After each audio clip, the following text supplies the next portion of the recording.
Ito na guys, dumating na po siya. Ha? Maingay. Yan. Thank you.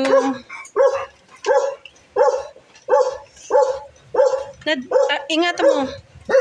May ano yan. Yan. Gift yan from Ate Zamilin.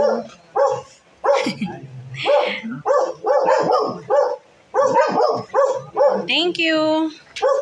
And after so many hours, nandito na po siya. I-unbox ko yan ni Jada. Ayan. So guys, ito na guys. I-unbox ni Jada. Bali guys, andito pa yung kila Kuya Juanito. Na-late kasi siya. 5 hours siyang hinintay sa Lala Move.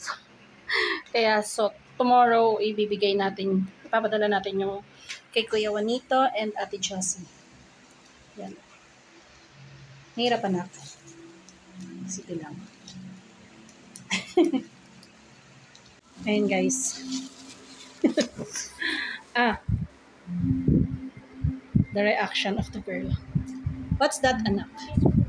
Sketchpad. Let me see.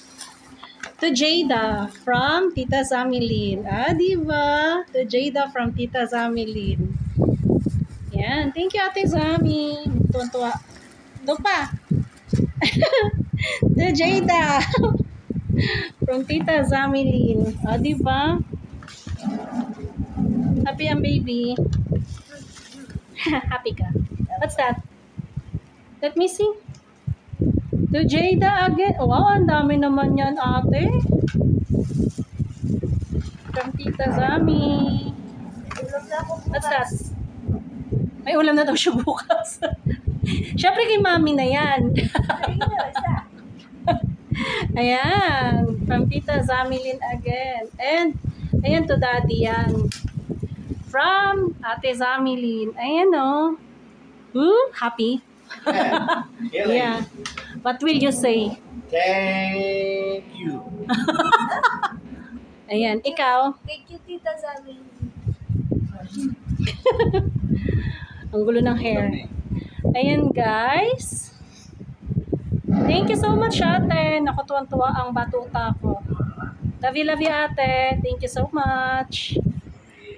Bye, guys. Ayan. Binuksan niya na. Gagamitin niya na yan. Washable work.